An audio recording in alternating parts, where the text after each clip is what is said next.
Jom kenali material-material kabinet dapur. Yang pertama ialah nyatoh, yang kedua ialah medium density fiber, dan yang ketiga ialah high pressure laminate.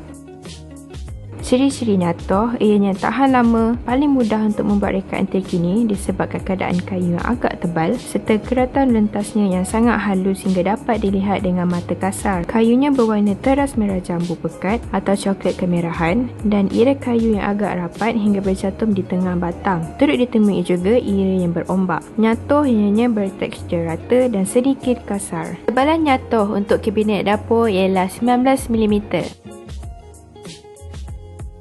Ciri-ciri MDF ianya mempunyai permukaan yang rata, licin, seragam, padat dan bebas dari simpulan dan menjadikan operasi penamat lebih mudah dan konsisten. Ianya terdiri daripada serat semula jadi yang digabungkan dengan resin sintetik atau sistem ikatan lain yang sesuai dan terikat bersama di bawah panas dan tekanan. Ketebalan MDF untuk kabinet dapur ialah 19mm.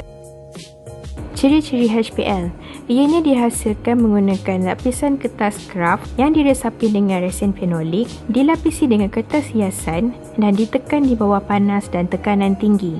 Ianya mempunyai kemasan yang menjadikan permukaan tahan lama, tahan lasak dan calar.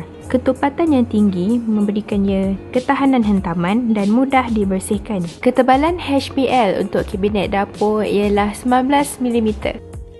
Desain untuk HPL iaitu laminate hanya boleh dipilih di dalam katalog sahaja.